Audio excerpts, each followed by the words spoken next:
La nuit de l'an, sous les étoiles scintillantes, une énigme s'élève sur la scène.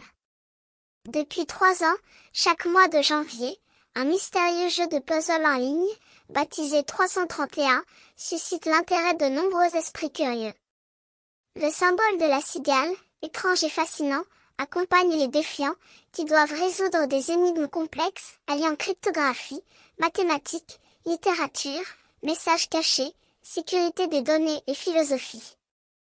Les indices se déplacent dans des lieux exotiques, tels que Polar, Hawaï, l'Espagne, l'Australie et la Corée, laissant les meilleurs cerveaux à se demander pourquoi tant de gens croient que ces énigmes presque impossibles sont un véhicule de recrutement pour des organisations secrètes, comme la CIA ou le MI6. Mais ce n'est pas la seule énigme qui émerge sur la scène. Un utilisateur anonyme de 4chan a commencé à publier des centaines de photos privées inédites de célébrités, volées à partir de leur compte iCloud piraté. Les victimes sont principalement des femmes, telles que Jennifer Lawrence, Scarlett Johansson, Kim Kardashian et Kate Upton, et bien d'autres. Apple a confirmé que les pirates avaient obtenu les images au moyen d'une attaque ciblée, mais l'identité des coupables et le nombre d'attaquants restent inconnus. Le FBI enquête sur l'affaire.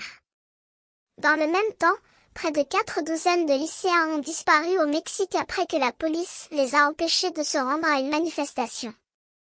Les policiers auraient ensuite remis les étudiants à un gang de trafiquants de drogue, qui les aurait tués. Mais leurs corps n'ont jamais été retrouvés. Près de 80 personnes ont été arrêtées à la suite de l'enlèvement, dont un maire, sa femme et un chef de la police locale. Mais sans leur corps, l'affaire reste non résolue. Mais il y a d'autres énigmes qui attendent d'être résolues. Un rocher de 40 tonnes, couvert de glyphes étranges, est situé sur les rives de la rivière Tonton dans le Massachusetts. Les enquêteurs tentent de décoder cet étrange glyphe depuis qu'un colon anglais a décrit le rocher pour la première fois en 1680, mais ils ont eu peu de succès en 1963. Les autorités de l'État ont retiré le rocher et l'ont conservé pour le préserver. Les enfants verts de Woolpit sont 2 enfants qui sont apparus dans le village de WP dans le Suffolk au Royaume-Uni au XIIe siècle. Le frère et sa sœur avaient la peau verte, mais semblaient normaux à tous égards.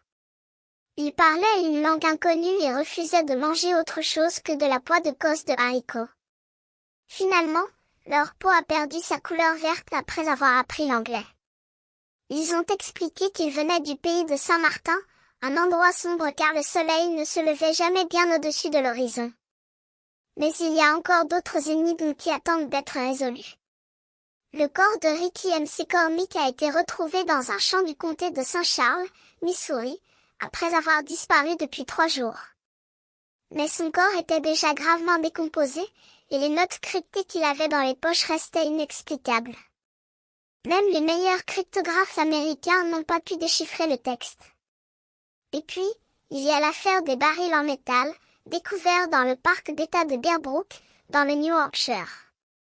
Les 2 premières victimes, liées d'une certaine manière, restent identifiées, mais les 3 autres, retrouvées plus tard, n'ont pas de lien avec elles. Les corps étaient si détériorés que les autorités affirment qu'elles pourraient être mortes dès 1977. Il y a également l'autoroute 16 de la Colombie-Britannique, surnommée l'autoroute des larmes, en raison du nombre choquant de femmes assassinées ou disparues sur cette route entre 1969 et 2006. 18 femmes ont connu ce sort, dont la plus jeune avait 12 ans. Le tueur en série américain Bobby Jack Fowler, décédé en 2006, est soupçonné d'avoir commis 3 meurtres, mais la plupart des autres restent non résolus.